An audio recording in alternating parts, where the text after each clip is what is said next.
प्रणाम बाबा जी।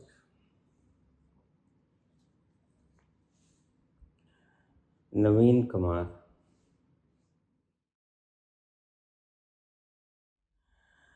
Dear Babaji, this message in response to the message posted on your group recording suggestions for your political channel. In my view, people in general have become hopeless,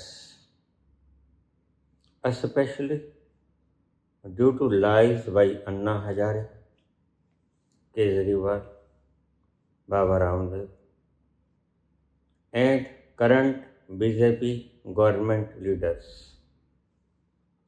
Essentially, people are feeling lost now. They have stopped believing anyone and any version of change.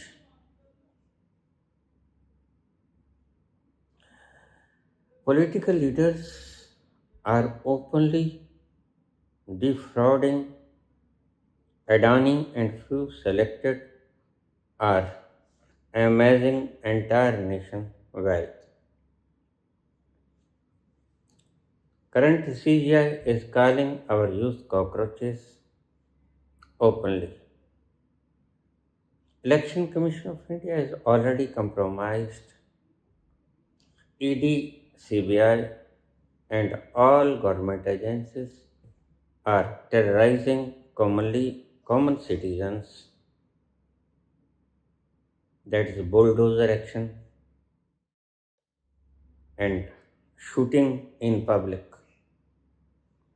The common citizen is crying internally with no hope.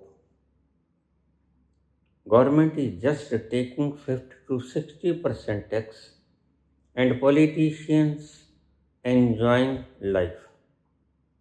Common citizen have no clean water, no clean food, no health support, no education support, no road, no old age pension, who have become a doomed nation.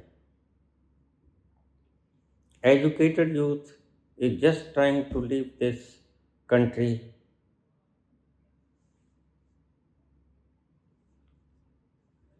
ASAP, as soon as possible. We truly appreciate your efforts, courage, and vision. However, considering the present situation, common citizens are literally dead because of these many years of fraud. They lost all hope on revival.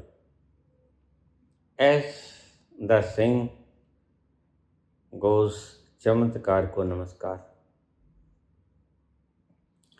If this happens, people can be rekindled for hope.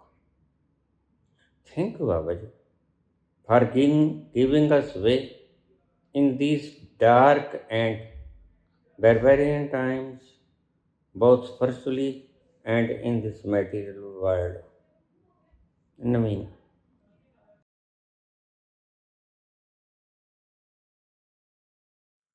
प्रश्न बड़ा खूबसूरत है, सभी आयामों को cover करता है.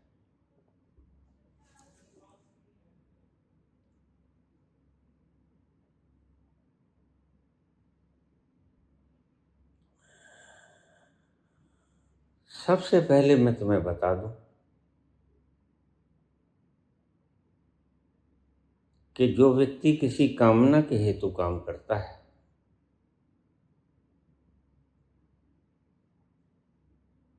वह कर्म करता है, निष्काम कर्म नहीं करता है. उसकी कोई अभिलाषा होती है, उसकी कोई भीतर की तमन्ना होती है, कोई सपने होते हैं, कुछ भविष्य के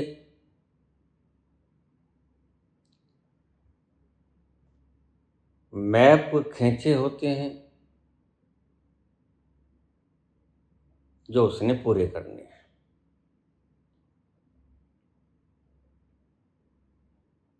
लोभ है, लालच है, काम, क्रोध, मोह, अहंकार, मद और मत्सर, इन सब को पूरा करने के लिए प्रत्येक व्यक्ति दिन भर रात खपा देता है। बस यही हकीकत है मानव जीवन की। लेकिन पुत्र, तुमने सवाल तो बहुत बढ़िया किया और इसका जवाब तुम्हें 2 अक्षर में दे देना चाहता हूं।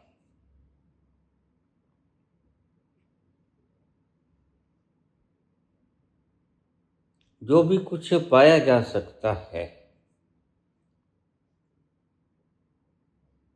that I have already achieved. Nothing more can be added. जो कुछ पाया जा सकता है मैंने पहले से पा लिया, इसमें कुछ और जुड़ा नहीं जा सकता। यह गगरिया पहले से ही बिखर रही है।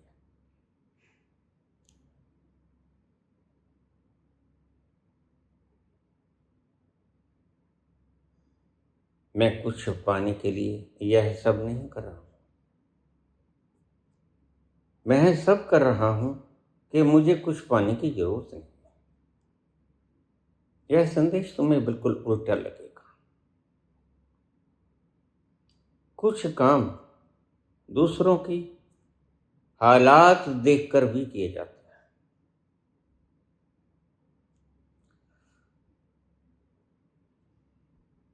कोई भिखारी है, कोई मंगता है, कोई बीमार है, कोई गरीब है, कोई बेरोजगार है। किसी के हाथ में वर्षों वर्षों की मेहनत का एक कागज का टुकड़ा, जिसे तुम सर्टिफिकेट ऑफ यूनिवर्सिटी कहते हो, वो लिए फिरता है।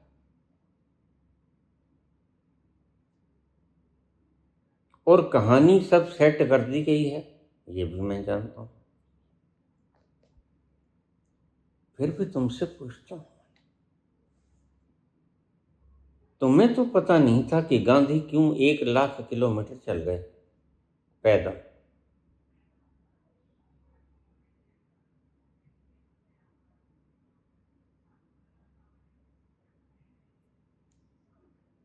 छियालीस वर्ष की उम्र में वह हिंदुस्तान आए और लोगों ने सोचा, यही सोचा होगा कुछ पाने के लिए, कोई प्राइम मिनिस्टर की, कोई राष्ट्रपति की कुर्सी पाने के लिए यह बूढ़ा दिन भर रात चलता होगा। निश्चित रूप से मन पहले ऐसे ही प्रश्न उठाया करता है।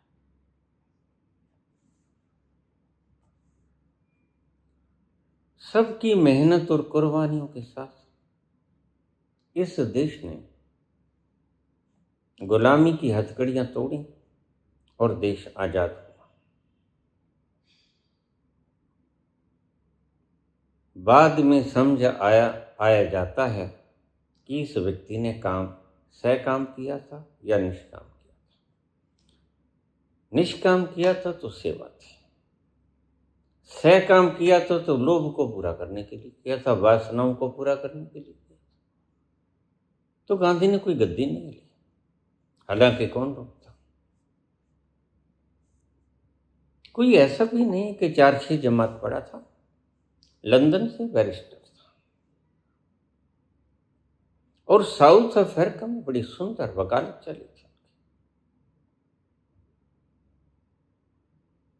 ऐसे ही लोक कल्याण समाज सेवा के काम वहां भी किया करता थे, जेलों में गया, वहां भी नस्ल भेद था। कहां नहीं होता नस्ल भेद? तो साउथ अफ्रीका कोई अलग थोड़ी था, वहां गोरे काले का नस्ल भेद था। जबकि गोरा काला तो परमात्मा की देन। हिंदू मुस्लिम तुम बनाते हो और फिर दो भाइयों को आपस में लड़ा के मरवा देते हो। यह खेल तुम्हारे मन की है।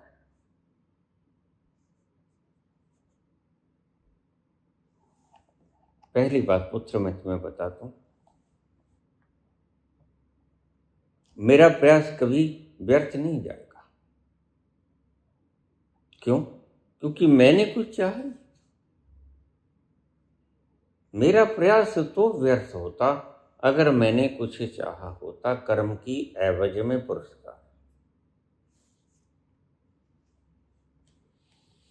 मैंने चांद और सितारों की तमन्ना की थी,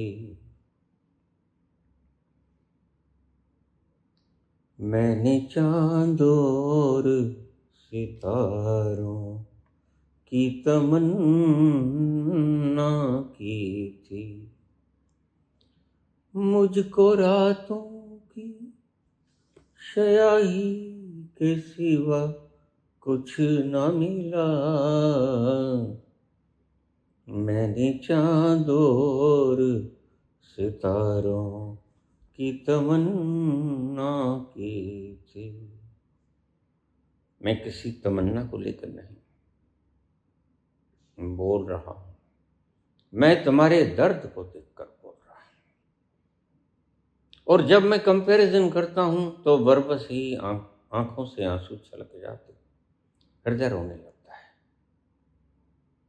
तो बरबस ही ये स्वर फूट पड़ते हैं। मैं बोलता नहीं, मेरे भीतर कोई अंश बोलता है, मेरे भीतर वह विराट बोलता है। मेरे इस ढांचे का वह उपयोग करता है और मैं इसे रोक नहीं सकता, क्योंकि मेरी औकात शून्य है, उसकी औकात सर्व है। मैं वहां अपने आप को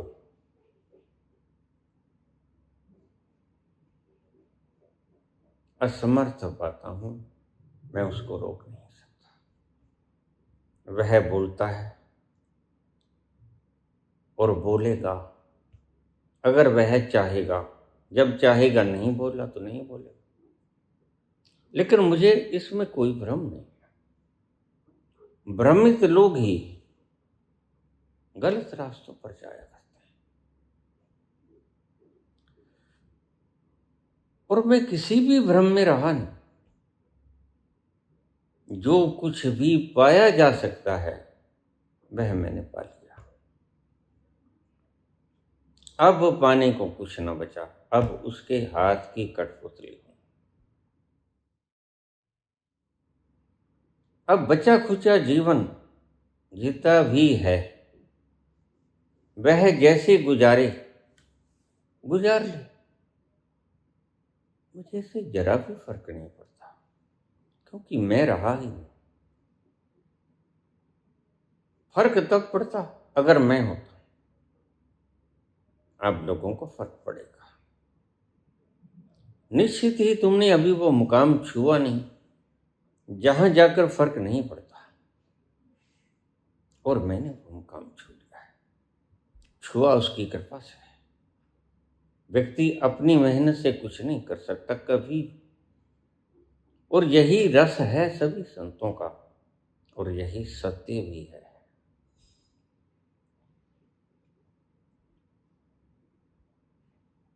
तो सुजेशन मांगे मेरी टीम ने। मेरी टीम आपको जानकर हैरानी होगी और आनंद भी होगा, और तुम्हें आशीष भी दोगे तुम, कि मेरी सारी टीम में से कोई भी व्यक्ति पेड़ नहीं, एक पैसा भी मेरे से नहीं लेता, वर्ण संस्था को दान देते हैं, सभी सेवा करते हैं और ऊपर से दान देते हैं। यहाँ पेड़ कोई, पगार कोई नहीं लेता, सभी सेवक हैं यहाँ, और जिन्होंने भी फरियाद की है वो अंतस मन से की है, किसी लोभ लालच के वशीभूत होकर उन्होंने नहीं की।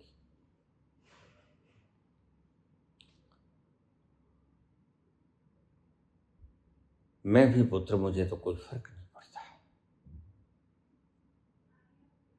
नानक के वक्त देश गुलाम था, मैं तब भी था। कबीर के वक्त भी मैं था, मीरा के वक्त भी मैं था। देश चाहे गुलाम था, चाहे आजाद था, ये बाहर की परिस्थितियां हैं, लेकिन मैं तो अपने अंतस में मगन सदा से हूं। मुझको दुखी किया ही नहीं जा सकता। यही मेरी परिभाषा है। आपसे जिन्होंने राय मांगी, वो राय इसलिए मांगी कि संसार में आज की परिस्थितियों के मुताबिक राय मांगना आवश्यक है, और परिस्थितियां बाहर की रोज बदलती हैं। तुम मेरे मुख से सुनते होगे कि मैं तुम्हें टांग दूंगा। तुम मेरे मुख से सुनते होगे कि मार दो इनको।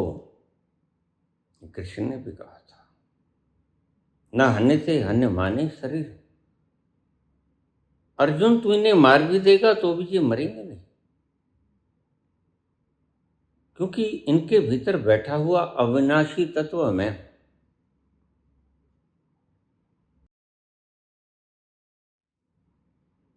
और जो तुमने कहा पुत्र कि सरकार 50-60% टैक्स लेती है, और यह है political persons they are enjoying, तुम गलती में हो पुत्र। यही तो भेद है।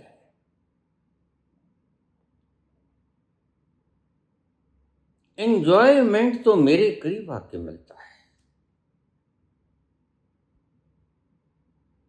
मैं जिस तल से बोलता हूं उस तल के ऊपर जब कोई व्यक्ति पहुंचता है तो सच में वह एंजॉय करता है।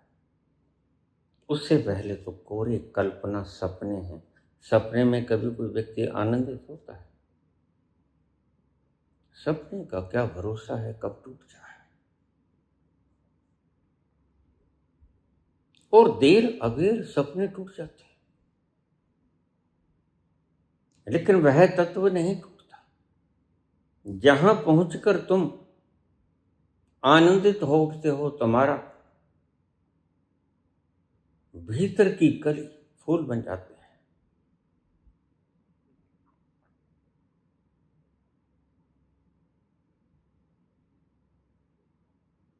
तो ना तो मैं किसी कारण से बोलता हूं,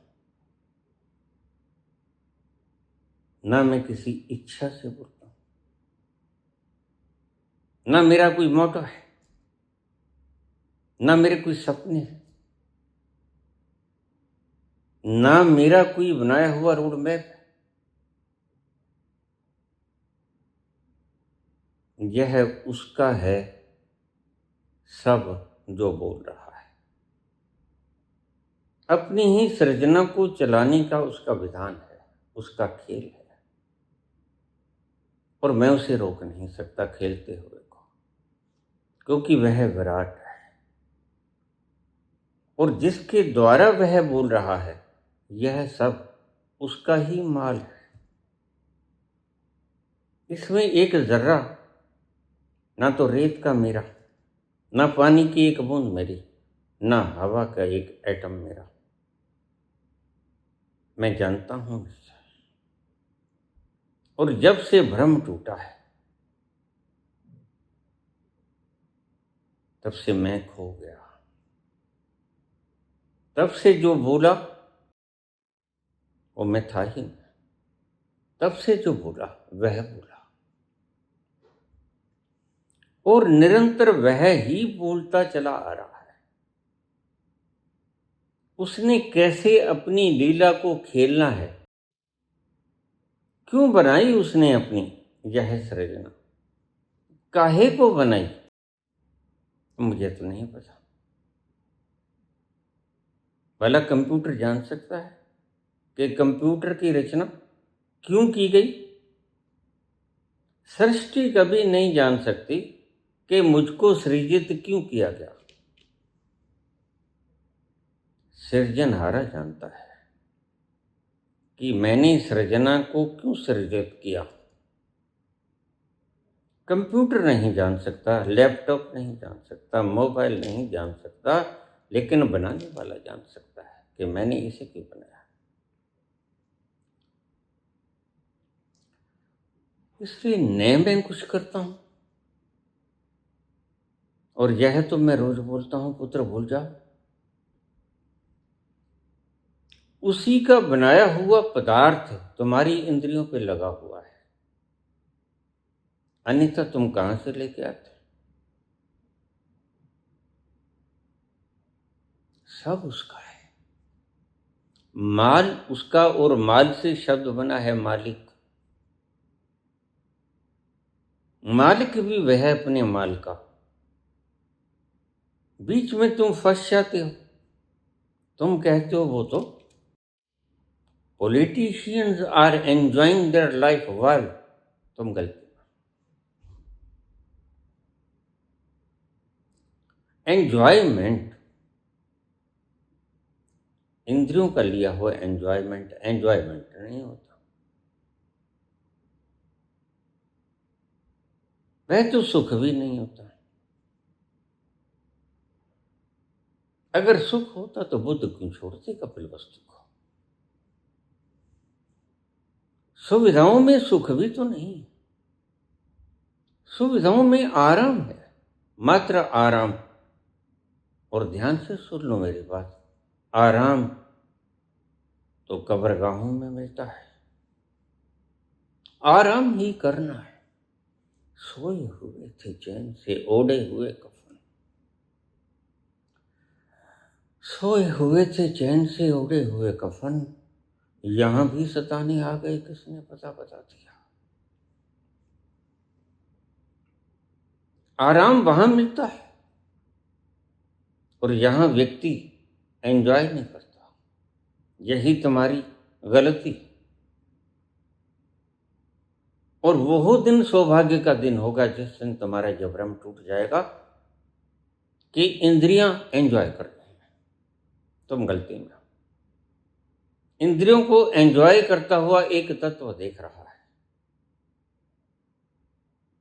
वो तत्व तुम हो। दूर बैठे निहारते रहते हो, हंसते रहते हो। नानक विगसय कर विचार, प्रसन्न होता है कि देखो इंद्रियों को आनंद आ रहा है, लेकिन इंद्रियों को आनंद कभी आता नहीं। इंद्रियों को आनंद आता हुआ तुम देखते हो, तुम जिसे मैं अस्तित्व कहता हूं।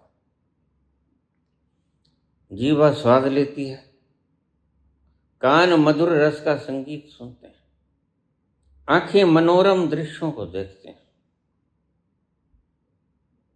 तुम्हारा मन सुंदर सुंदर कल्पना करके मनोहारी दृश्य पैदा करता है, और पल भर के बाद टूट जाते हैं। तो क्या वो आनंद थे जो टूट गया? क्या वह आनंद था? नहीं, वह क्षणिक सपना था। मेरा सुंदर सपना टूट गया, मेरा सुंदर सपना टूट गया, मैं सब कुछ पाकर हार गई, बेदर्द जमाना बीत गया, मेरा सुंदर सपना बीत गया, मेरा सुंदर सपना बीत गया। यह तो पता तब चलेगा जब आंख खोलेगी कि ये मनोहारी दृश्य कल्पनाएं मात्र थी, ये मनोहारी संगीत मात्र कल्पना था। इसलिए मैं रोज कहता हूं, जिसने 6 साल से तुम मेरे प्रवचन सुन रहे हो, जिसके अंत में मेरी बात उतर गई, मैं छोड़ो, कब तक सुनोगे? एक कमरे में अंतस में बैठ जाओ, एकांत। बाहर शोर शराबा होगा, लेकिन तुम अपने मौन के भीतर, परम मौन के भीतर निरंतर उतरते चले जाना। यह है तुम्हारा सही लक्ष्य है। मैं तुम्हें कोई जाप नहीं देता। कोई जाप तो एक कोलाहल है, जाप तो एक शोर है। मैं तुम्हें मौन और परम मौन देता हूं।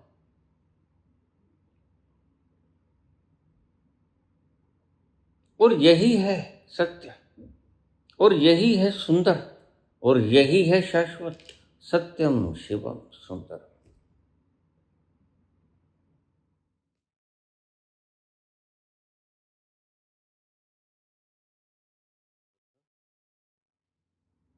जो तुम्हें इन्हें देखकर भ्रम होता है, वो ही इन्हें भी भ्रम है कि वो आर एंजॉइंग, लेकिन ये गलती में है।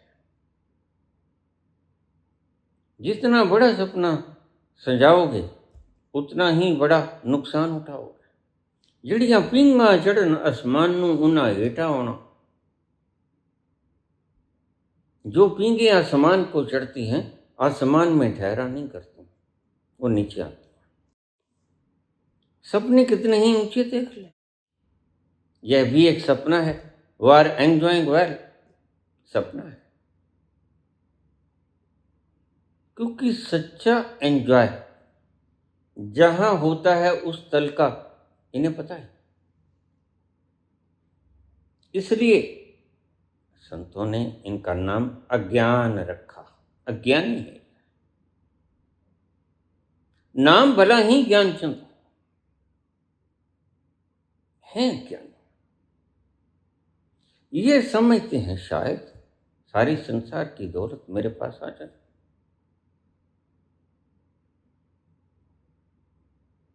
और अगर आ जाए तो फिर ये पागल हो जाएंगे। सारे संसार की दौलत समाहित करने का एक ही तरीका है, अपने अंतस में जाकर तुम विराट हो जाओ।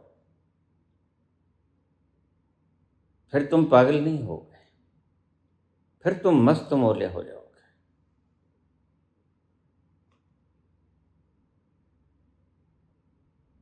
अगर तुम बाहर से सारी संपत्ति को इकट्ठा करके चक्रवर्ती सम्राट हो जाओगे, तो ध्यान रखना तुम पगला जाओगे। इसलिए बड़े मुल्कों के राजा ट्रंप जैसे पगला जाते हैं, क्योंकि जितना पाओगे उतनी वासना और जोड़ने की बढ़ेगी। वेनेजुएला के राष्ट्रपति को उठा लो, उस क्षण ये भूल जाते हैं कि साल तो तुम्हारे 2 रह गए।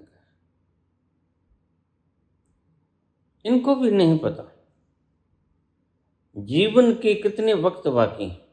रोज सुनते हैं, आज वह चला गया, आज वह चला गया। कौन बचा है?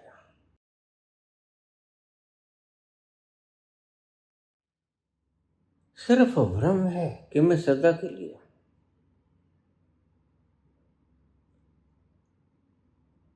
सदा के लिए तो एक ही तत्व होता है, जिसका व्याख्यान कृष्ण रोज करते हैं। नैनम छिदन्ति शस्त्राणि, नैनम दहति पावका, न चैनम क्लेदन्त्यापो न शुष्यति मारुतः। वह सदा है, स्थिर है, न कभी मरता है, न सूखता है, न जलता है, न गलता है, न उड़ता है, न बिंदता है। वह अजर है, वह अमर है। सत्य तो वह है, बाकी तो सपना है। सपना आज टूटे तो ज्यादा बेहतर है, अभी टूट जाए तो और भी बेहतर है, और अगर टूट गया होता तो बड़ा खुशनुमा होता।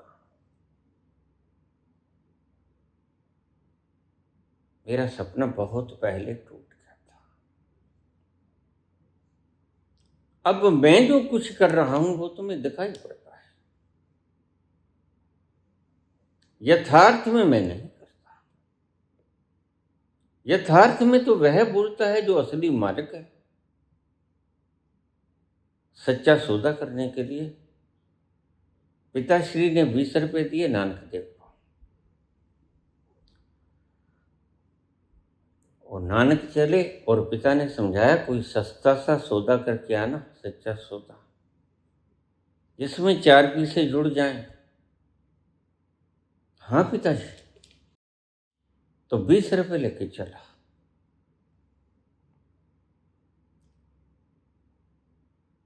रास्ते में एक साधुओं की जमात बोली, पुत्र हम भूखे हैं 5 दिनों से, बहुत भूख लगी है, किसी तरह पानी पीकर प्यास बुझा लेते हैं बस, लेकिन भूख नहीं मिटती।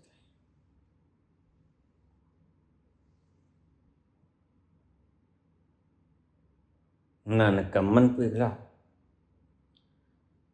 संत हृदय नवनीत समाना, संत हृदय नवनीत के समान, मक्खन के समान पिघल जाता है थोड़ी सी तुम्हारे कष्टों की गर्माहट से। तो उन्होंने कहा चल मैं तुम्हें भोजन कराता हूं।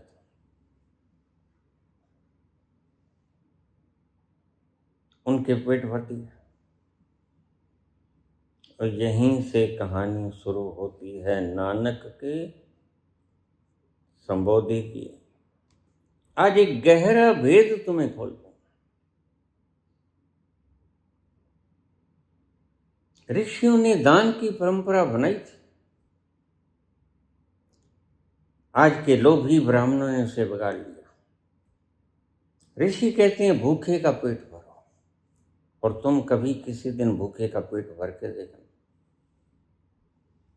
उसका पेट भरेगा तुम्हारी अंतरात्मा की शांति भरेगी। ये प्रोपोर्शनेटली हैपनिंग्स घटित होगा, उधर उसका पेट भरेगा, इधर तुम्हारी खुशी भरेगी, तुम्हारा हृदय प्रसन्नता से खिल जाएगा। First chapter of life for enlightenment. छोड़ना सीखो। अभी तो तुम पकड़े हो, कोई धन पकड़े है, कोई गद्दी पकड़े है, कोई मान सम्मान पकड़े है, अलग अलग चीजों को पकड़े हुए हो, छोड़ नहीं पा रहे, जबकि सूत्र ही यही, मात्र सूत्र एक यही, छोड़ना सीखो। इसलिए यीशु ने कहा धन से शुरू कर दो, वह छोड़ना बड़ा आसान है, हाथों की मैल है। तो बाबा नानक ने 20 रुपए भूखे संतों का पेट भरने में खर्च कर दिया। और उस दिन लिखत लिखी गई, क्योंकि सारा बांट दिया, एक पैसा भी शेष ना बचा। और जो सारा बांट देता है उसे सारा मिल जाता है। ये बड़ा उल्टा गणित है अध्यात्म का। अध्यात्म के गणित बड़े उल्टे पुलटे हैं। थे तो साफ सुथरे, लेकिन लालची लोभी पाखंडी पंडितों ने गलत बना लिया। वो कहते हैं कि खिलाओ, लेकिन ब्राह्मणों को खिलाओ। इन्होंने गड़बड़ कर दिया सारा काम। ऋषियों की बनाई हुई परंपरा, खोजी हुई परंपरा, इन्होंने विकृत कर दिया।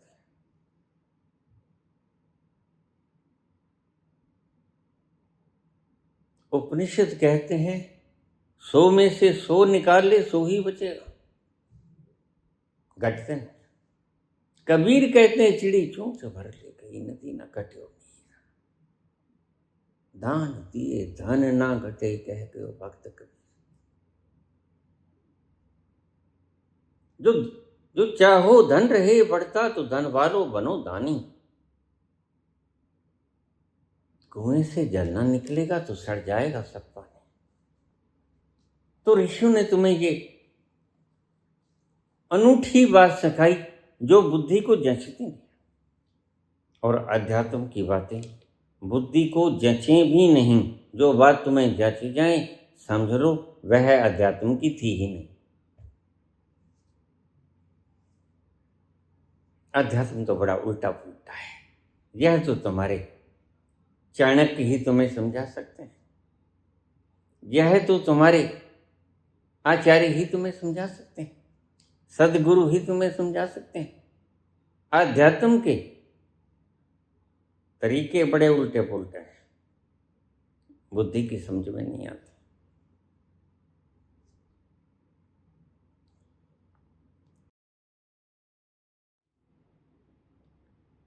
तो गुरु नानक के शिष्यों को, सिखों को, उन संतों का आभार प्रकट करना चाहिए जिन्होंने नानक का वो खाना एक्सेप्ट किया।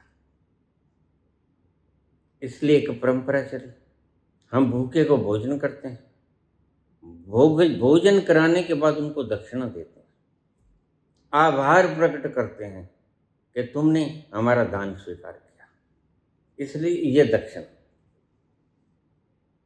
यह उल्टे पुल्टे नियम अध्यात्म के। कोई मैथमेटिशियन तुम्हें क्या खाक समझाएगा? वह तो 2 और 2 4 कहेगा। वह तो कहेगा 100 में से 100 निकाल दो, शून्य रह जाता है। लेकिन उपनिषद तो बात बिल्कुल उलट कहते हैं। पूर्णमदः पूर्णमिदं पूर्णात् पूर्णमुदच्यते पूर्णस्य पूर्णमादाय पूर्णमेवावशिष्यते। पूर्ण में से पूर्ण को निकालो, पूर्ण ही शेष बचेगा। यह उसकी परिभाषा है। जिसको तुम कहते हो कि वह कौन है, तुमने देखा है? मुझे दिखा सकते हो? उसकी बात कर रहा हूं। हाँ, मैंने देखा है।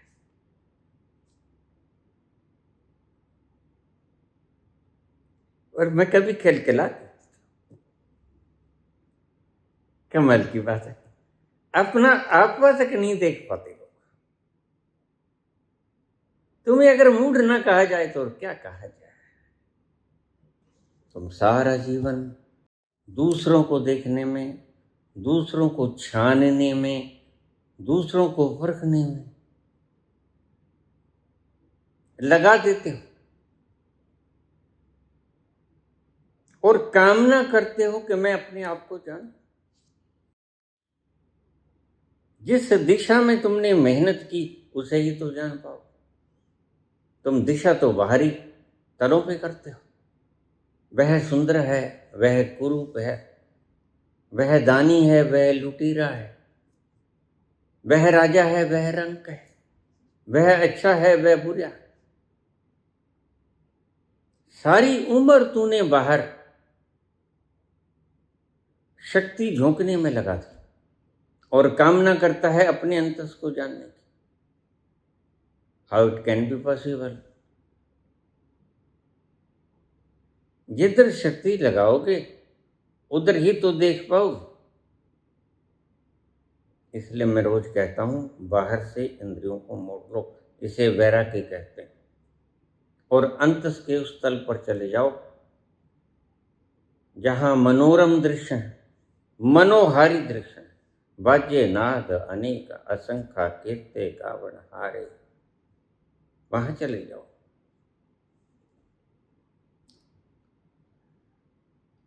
अगर कबीर कहते हैं कि बड़ा अजूबा है, एक अजूबा हमने देखा, जल में रहकर मीन है प्यासी। तुम खुद हो और खुद ही को नहीं देख पाता। इससे बड़ा अजूबा और कौन सा है? और जब तुम देखोगे हंसोगे। जनक खुद को ही सलाम करते हैं।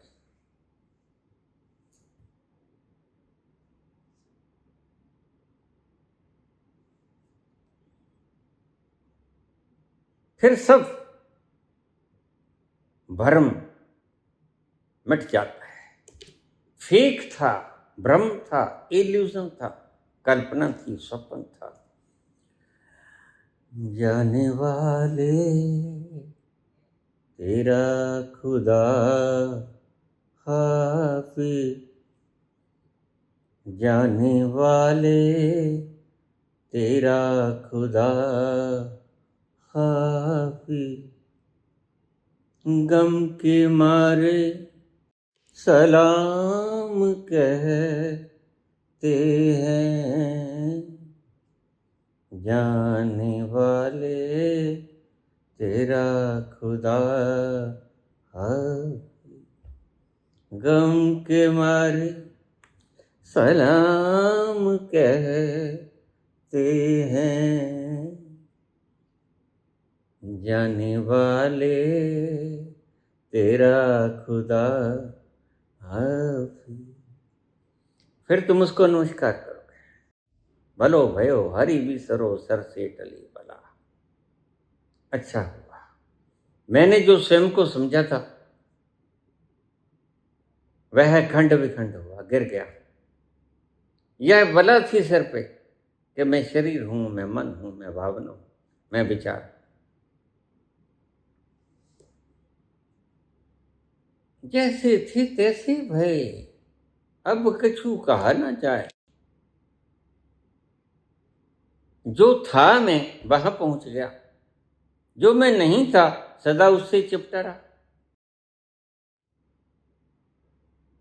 तुम किससे नहीं चिपटते? धन दौलत से चिपटते हो, मान सम्मान से चिपटते हो, गद्दियों से चिपट जाते हो, इस स्त्री पुरुष से चिपट जाते हो, किससे नहीं चिपटते तुम? लेकिन क्या ये सब तुम हो?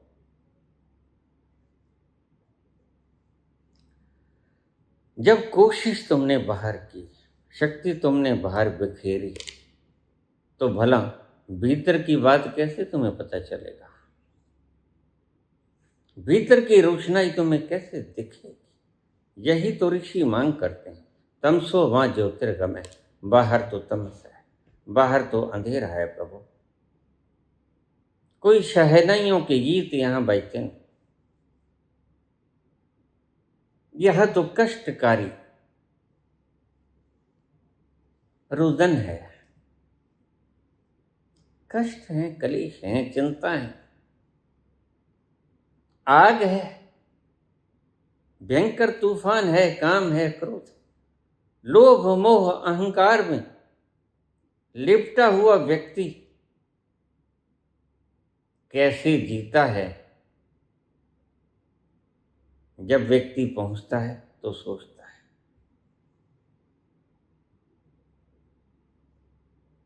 कि इतने वर्ष मैंने कैसे गुजारे, और ऐसी भयंकर स्थिति में गुजारी, गंदगी मलमूत्र में लिपटा चिपटा रहा। और जब उस आयाम में पहुंचा जहां सुगंध ही सुगंध थी, आनंद ही आनंद, तो पता चला कि इतना वक्त गंदे नालों में कैसे बता दिया।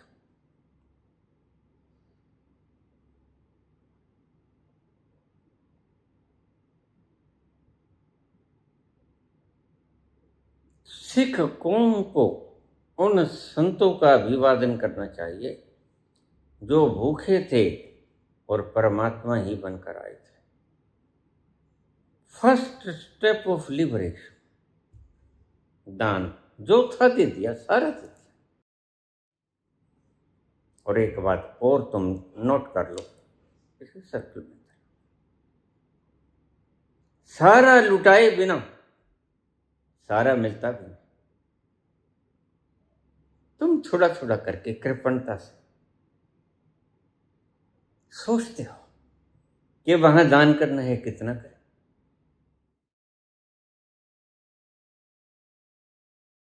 यह कितना ही तुम्हें उलझा देता है। बाबा नानक कहते हैं सारा ही कर दो। बाबा नानक के पास परमात्मा आया करते थे, बड़े खुश नसीब थे।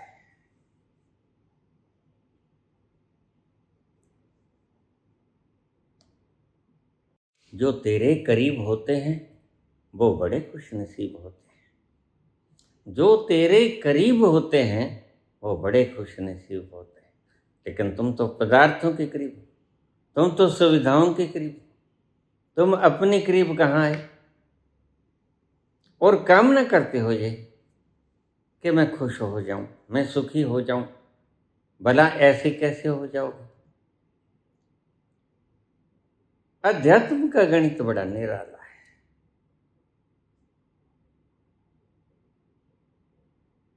बुद्ध को सारी उम्र राज दरबार में सुद्धोधन ने पूरी जान लड़ा दी, लेकिन बुद्ध सुखी नहीं हो पाए। बुद्ध दुखी ही रहे। सुंदर से सुंदर स्त्री मिली उसे, अपनी ही बुआ की बेटी, बहन थी रिश्ते में। सुंदर पुत्र भी हो गया, लेकिन कहां बांध पाया उसे? क्योंकि भीतर एक आग लगी हुई थी स्वयं को जानने की। आखिर मैं हूं कौन? यहां तो सुख मिला नहीं, फिर सुख कहां है? क्या जीवन में सुख नहीं है? यही प्रश्न दिन रात घूमता रहता। अगर सुख नहीं है तो बनाने वाले ने फिर ये सृजना घड़ी। सुख है भाई, सुख क्या? परम सुख। और परम सुख क्या? आनंद। आनंद की वो चरम सीमा जो तुम्हें समूचा समूचा निगल जाती है और अपने आगोश में ले लेती है, वो भी है।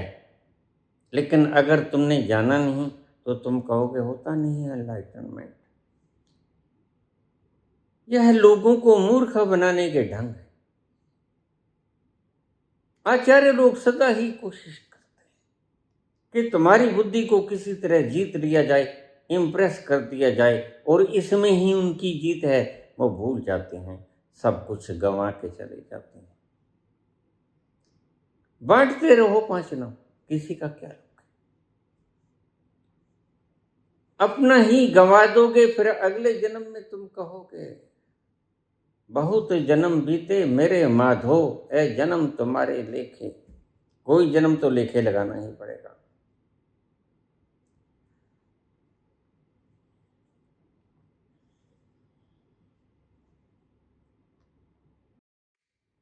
तो आध्यात्म का पहला पाठ बाबा नानक से सीखो।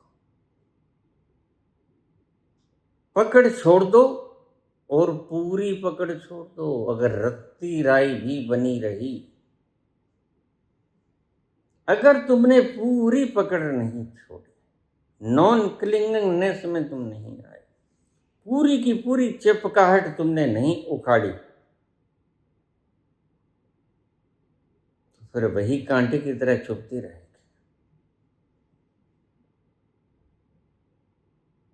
इसलिए मैं रोज कहता हूं, इंसर्ट कंप्लीटली योरसेल्फ। कंप्लीट, यह बड़ा मायने रखता है शब्द। तुम इंसर्ट तो हो जाते हो, लेकिन भीने भीने से, मीने मीने से, कुनकुने से मैं कहता हूं उबल जाओ। उबले बिना ट्रांसफॉर्मेशन नहीं होता। जरा सोचिएगा, पानी तब तक भाप ही रहेगा जब तक वह 100 से ऊपर है। पानी तब तक पानी रहेगा जब तक वह 100 से नीचे रहेगा। पानी तब तक पानी ही रहेगा जब तक वह -4 से नीचे नहीं जाता, बर्फ नहीं बनेगा। ट्रांसफॉर्मेशन होता है जब तुम अपनी खुदी को खो देते हो। पानी ने अपनी खुदी को खोआ, तरलता को खो दिया, फ्रीज हो गया, -4 से नीचे चला गया, तो वह बर्फ हो गया। पानी किसी पे फेंकोगे तो ज्यादा से ज्यादा वह नहा लेगा, लेकिन बर्फ 40-50 किलो की बर्फ किसी के ऊपर फेंक दोगे, वह जख्मी हो जाएगा।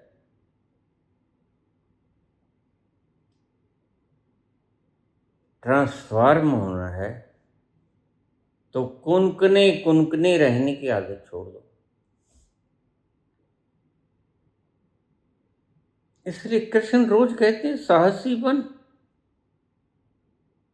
साहस एक बहुत बड़ा ट्रांसफॉर्मेशन, और कृष्ण के भीतर ट्रांसफॉर्मेशन हो जाता है। वह ही कह पाता है कि उठा ले अपना गांडी और इनके कलेजे भेद दे, क्योंकि यह अन्याय की तरफ खड़े हैं। और कोई नहीं कहेगा ऐसी बात। कोई एक बिरला 18 क्षोणी सेना में एक कृष्ण नहीं कह पाते हैं। एनलाइटेंड तो और भी है, लेकिन कुनकुने कुनकुने से भीष्म भी एनलाइटेंड है, कृपाचार्य भी एनलाइटेंड है, लेकिन वो ऐसे शब्द नहीं बोल पाएंगे। इतने पैने शब्द कृष्ण बोल सकते हैं जो। तो ट्रांसफॉर्मेशन, रूपांतरण होता है सिर्फ जब तुम अति को छू लेते हो। एक शब्द है अति सर्वत्र वर्जित, मैं कहता हूं नहीं, अति करने से ही ट्रांसफॉर्म होता है। तुम कहोगे बाबा आप सभी परिभाषाओं को तोड़ देते हो, मैं क्या करूं? तुमने मारवाड़ियों जैसी परिभाषाएं बना ली, सिंधियों जैसी परिभाषाएं बना ली, तो फिर मैं क्या करूं? तुम कहोगे छावे जाओ तो छावे आओ, बचे रहोगे तो बचे रहोगे, तो फिर ट्रांसफॉर्मेशन भी नहीं होगा। ऐसे ही रहोगे बुद्धू के बुद्धू। काग पढ़ाया पिंजरा, पढ़ गया चारों वेद, समझाए समझा नहीं, रहा डेढ़ का डेढ़। तो मारवाड़ी मारवाड़ी ही रहेगा। अगर ट्रांसफॉर्मेशन चाहिए तो इस मारवाड़ीपन से बाहर आना पड़ेगा। मिटा दे अपने हंसी को अगर कुछ, मर्तबा चाहे कि दाना खाक में मिलकर गुलो गुलजार होता है। और इसे तुम्हारी मौज भी है। तुम चाहो जुगों जुगों तक मारवाड़ी और सिंधियों जैसे रह सकते हो, कोई नहीं कहेगा तुम्हें। तुम्हारा भीतर का दर्द और दुख सी रग ही तुम्हें कहेगी। किसने कहा बुद्ध को कि छोड़ दे महलों को? उसके भीतर के दर्द ने कहा। सब कुछ भोग लिया, लेकिन सुख का तो एक क्षण भी ना आया।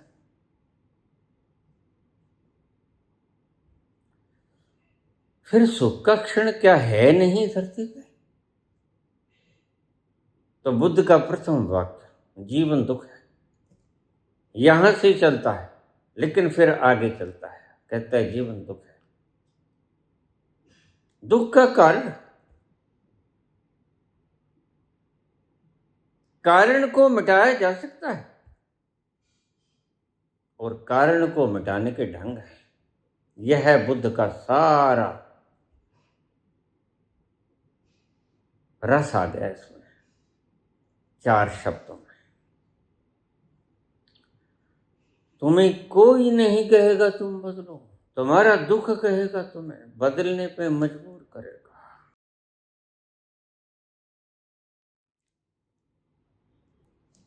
जिस दिन बुद्ध के अंतस का वह कांटा इतना गहरा चुभा,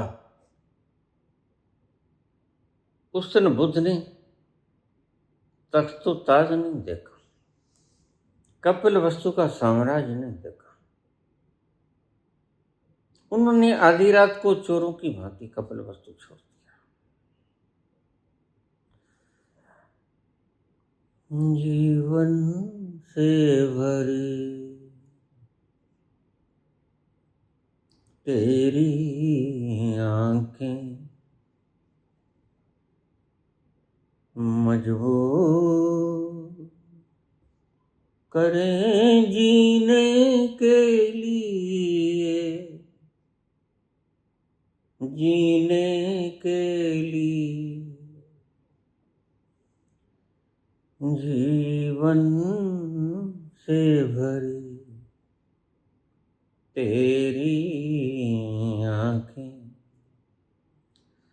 मजबूर करें जीने के लिए,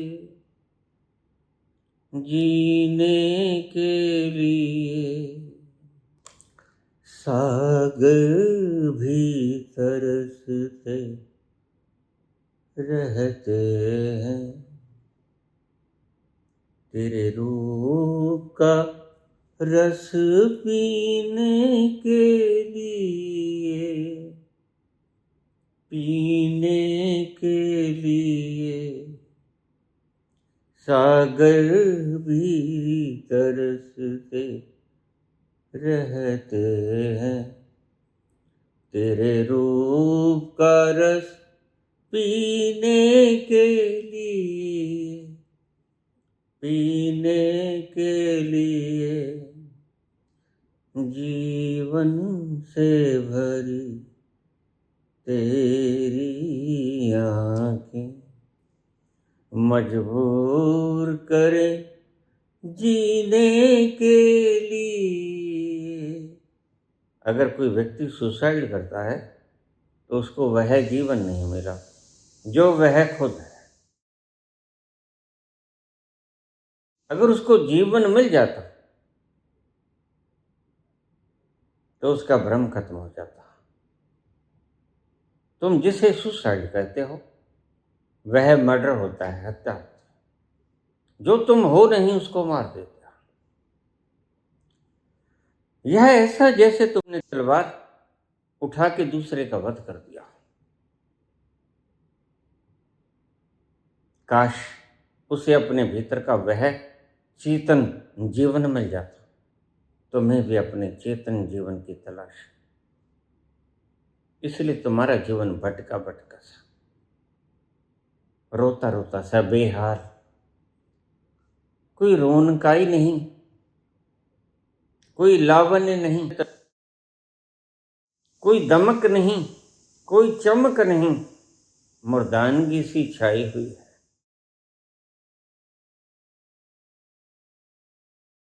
क्योंकि तुमने अपने भीतर का वो रूप, वो चेतन का रस देखा ही नहीं। तुम चूक गए।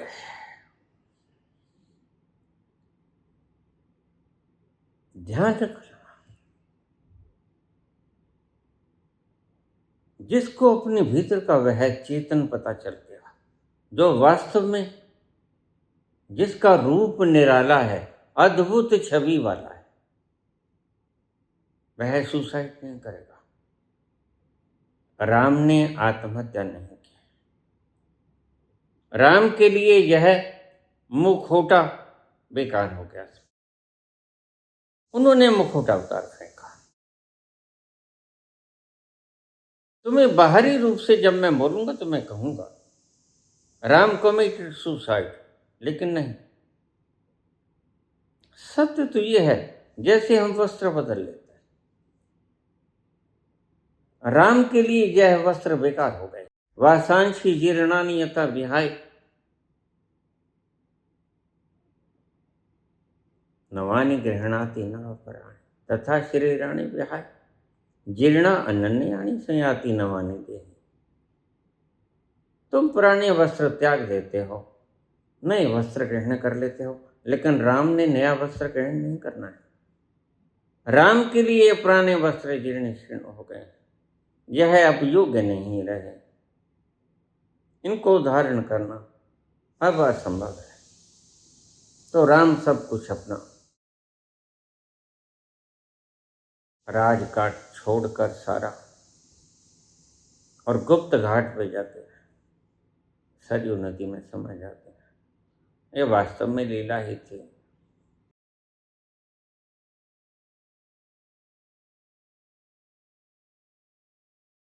विधना तेरे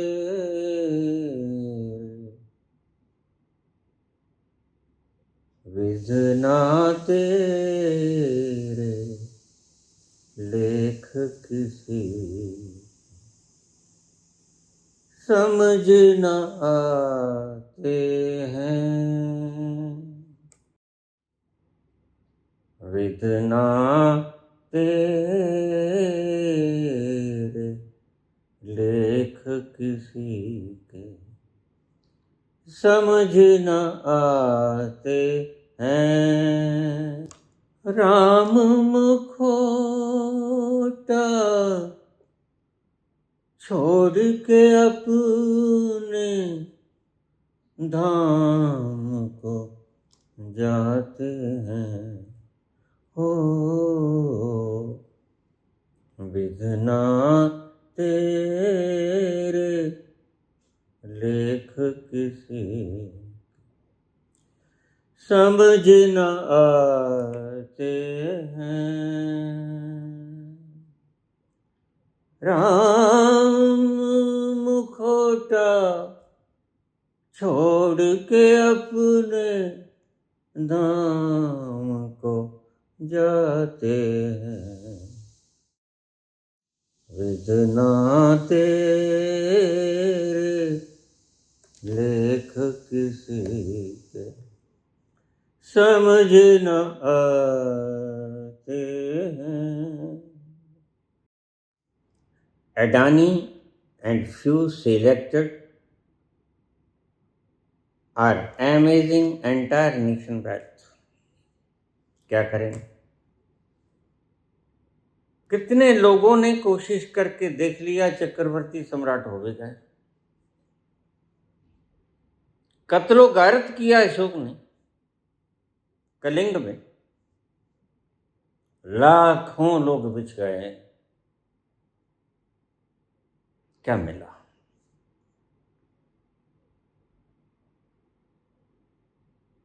क्या मिला महाभारत में? 40 लाख लोग मौत के कफन में दफन हो गए।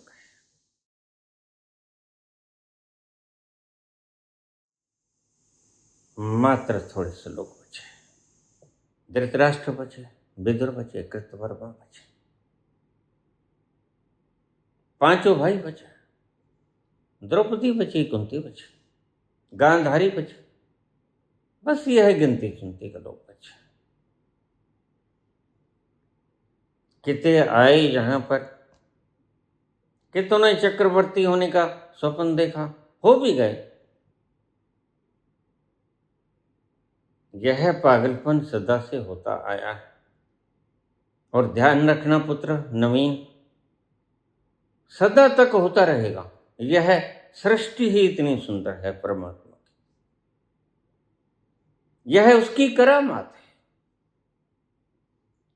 और तुम अगर इसमें मुग्ध होते हो तो उसकी कलाकृति पर मुग्ध होते हो, वह प्रसन्न भी होता है। चित्रकार की बनाई हुई चित्र के ऊपर अगर तुम मुग्ध हो जाते हो तो चित्रकार तुम्हें मुग्ध अवस्था में देखकर खुद भी नानक विकसे कर विचार। देख रहा है कितने खुश है, मेरी संरचना पे कितने खुश है। तो यह भी चित्रकार की प्रशंसा है। लेकिन एक दिन व्यक्ति उबता है, एक ही तरह के रस भोग भोग कर। तुम दीपावली पर बहुत मीठा मीठा खा लेते हो, लेकिन दूसरे दिन फिर तुम्हें अन्नकूट खाना पड़ता है। खूब घनी सारी मिर्चें, लाल भी, काली भी, हरी। तुम उब जाते हो, सुख से भी तुम उब जाते हो, दुख से तो उबते ही हो। दुख से तुम त्रस्त होते हो, सुख से तुम उबते हो, लेकिन बात कहीं भी नहीं बनती। बात कहाँ बनती है? जहां न सुख है न दुख है, जो सुख और दुख दोनों के पार है। जब तुम अपनी यथास्थिति में पहुंच जाते हो तो तुम स्थिति प्रज्ञ हो जाते हो, फिर तुम ठहर जाते हो। ठहराव में है, उसे सुख कह लो, उसे आनंद कह लो, रस कह लो, उसे मस्ती कह लो, कुछ भी नाम दे दो, कोई फर्क नहीं पड़ता। Current CGI is calling our youth cockroaches openly. ECI is already compromised. ED, CBI, and all government agencies are terrorizing common citizens, that is bulldozer action and shooting in public. बिल्कुल बात तो ठीक है, तुम पब्लिक को मार दोगे, रोष तो बहुत होगा, लेकिन कृष्ण तो जानते हैं यह तुमने ढांचा मारा, इसको कहाँ मारा? यह तो वो तत्व है जो कभी मरता नहीं। नाथूराम गोडसे ने महात्मा गांधी के 3 गोली मार दी। महात्मा गांधी के बेटा और नाथूराम गोडसे, ये मेरा प्रवचन सुन रहा, दोनों सलामत हैं। कौन मरा? यह जो ऊपर से लेपन था, खंडहर था, यह जो ऊपर का लबादा था वो हटा, और लबादे तो सदा देरा बेरा हट ही जाया करते हैं। छोटा बच्चा गर्भ में होता है, स्पर्म और अंडाणु मिलकर छोटा बच्चा बनाते हैं, बच्चा जन्म लेता है, यहीं से पदार्थ लेके तुम बड़े हो जाते हो, अवस्थाएं बदलती हैं, बूढ़े हो जाते हो, मर जाते हो, लेकिन फिर कहाँ जाते हो? कहीं भी तो नहीं जाते। क्या तुम मर जाते हो? नहीं। क्या तुम जन्मे थे? नहीं। तुम एक ऐसा तत्व हो जो नजर आता नहीं, और उसे ही चेतना कहते हैं, और वही आनंद से भरा हुआ है। तुम उसकी तरफ निकलो। मैं जो बोल रहा हूं उसका फिक्र छोड़ो, सदा से बोलता रहा हूं, यदा यदा ही धर्मस्य ग्लानिर्भवति भारत अभ्युत्थानम अधर्मस्य तदात्मानं सृजाम्यहम् परित्राणाय साधूनां विनाशाय च दुष्कृतां धर्म संस्थापनार्थाय संभवामि युगे युगे। मेरा तो काम ही है। ईडी हो, सीबीआई हो, सीजेआई हो, तुम प्राइम मिनिस्टर बन जाओ, तुम बड़े से बड़े मुल्क के ऊपर आधिपत्य जमा लो, सारा संसार तुम्हारा हो जाए, लेकिन क्या तुम्हारे भीतर वो चुभने वाला कांटा तुम्हें चैन से सोने देगा? व्यथा तो यही है व्यक्ति। सही व्यथा को मिटाने के लिए तुम अलग अलग रास्ते खोज लिए हो, और सही रास्ता तुम तलाश नहीं पाए, इसलिए दुखी हो। फिर दुखी होने के कारण तुम सीजीआई बन जाओ, ईडी बन जाओ, सीबीआई बन जाओ, सीजेआई बन जाओ, कुछ बन जाओ, प्राइम मिनिस्टर बन जाओ, गृह मंत्री बन जाओ, ट्रंप बन जाओ, नेतन्याहू बन जाओ, दरिंदे बन जाओ, या जिनके ऊपर कहर बरसा वो छोटे छोटे बच्चे बन जाओ। तुम कुछ भी बन जाओ, कांटा नहीं खत्म होगा, कांटा तो खींचे से खींचेगा। कहे नानक बिन आत्म चीना,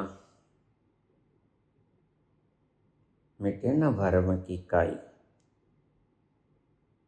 जब तक तुम अपने आप को जान नहीं लेते, यह भरम बना ही रहेगा। वह ऐश कर रहा है, नहीं, कभी किसी ने यहां ऐश की नहीं, कभी कोई कर सकता नहीं। सिर्फ एक ही व्यक्ति ऐश कर पाता है, वह कौन? और उसका लक्षण, वह सितर हो जाता है, वह दौड़ता भागता नहीं, वह इकट्ठा नहीं करता, ना वो ज्ञान इकट्ठा करता है, ना धन संपत्ति इकट्ठा करता है, ना मान सम्मान इकट्ठा करता है। वह इकट्ठा करना छोड़ देता है, उसकी भाग दौड़ खत्म हो जाती है। यह उस रस को पी लेता है जिस रस को पीने के लिए समुद्र उतावले होते हैं।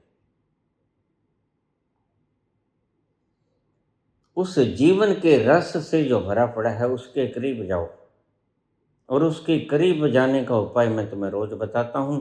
बाहर की क्लिंगिंग नेसेस में जो तुमने अपनी शक्ति झोंक रखी है, उस शक्ति को वापस बुला लो। इकट्ठी कर लो एक जगह पर। इसे ही कहा था एक बिंदु पे इकट्ठी करना, त्राटक इकट्ठे करना, लेकिन इसे इकट्ठे ही मत करते रहो। विपश्यना इसीलिए कही थी बुद्ध ने, इकट्ठी करके इसको भीतर भी लेके जाओ और खंगालो उसको, जिसको पानी से सब मिल जाता है। एक साध है सब सद है, एक को साध लो। तुम एक तो पूरा कर लेते हो, बाहर से सभी क्लिंगिंग नेसेस को हटा लेते हो, एक जगह तुम त्राटक ले आते हो, लेकिन ध्यान रखना तुम त्राटक ही अगर करते रहोगे तो पागल हो जाओगे। मैं कल भी बताया, त्राटक में इकट्ठी तो कर ली, फर्स्ट स्टेप तो तुमने पूरा कर लिया, लेकिन अगला स्टेप कौन करेगा?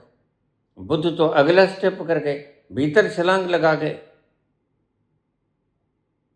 और बुद्ध यही गलती कर गए। बुद्ध ने तुम्हें साक्षी होना तो बताया, बुद्ध ने तुम्हें साक्षी होना तो बताया, साक्षी में छलांग लगाना नहीं बताया, यही भूल गए। और बुद्ध की गलती मैं ठीक किया देता हूं, हो जाती है। बड़े बड़े संत यहां गलती कर देते हैं, मैं कहानी बोलते बोलते आदि छोड़ देता हूं, भूल जाता हूं। उस रस में डूबने के लिए इकट्ठा होना है। पहले सारी शक्ति को बूंद रूप में समाहित कर लो, उसको एकाग्र करके फिर छलांग लगा दो उस सागर में जहां अमृत बहता है, जहां जीवन का रस बहता है, जिसको पीने के लिए समुद्र तरसते हैं। जीवन से भरी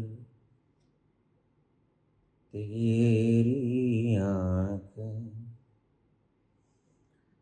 मजबूर करें जीने के लिए,